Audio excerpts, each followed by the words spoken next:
Today's village update isn't much, but it is a little something. So I went through 3, maybe 4 more of my totes, pulled out all the village pieces and put them in their sections.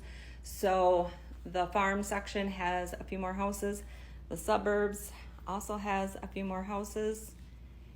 The town section, not really, just the one. My accessory table is full, and I still have that tote of village pieces underneath the table that I need to go through.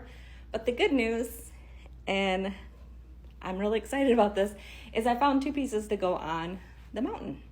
So this one right here is the mayor's mansion. I thought this was like the perfect place on the mountain for the mayor's mansion because, you know, we got the town over here and then the suburbs over here.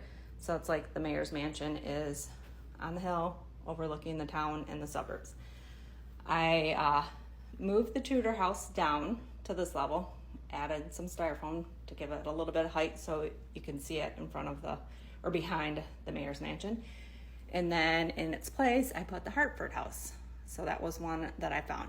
So that leads me back to that first tier. I still have room for one more house if I find something.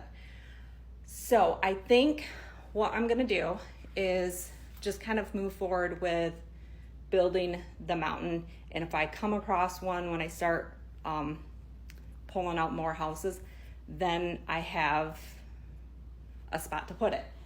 If I start pulling out more of my houses, I'm not gonna have areas to work. So I think I gotta be kind of diligent about that, not overcrowd myself while I'm working.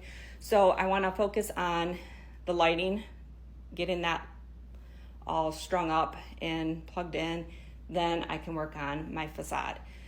So that is kind of the mission tonight, I guess, will be to work on the lighting, because that can take me a while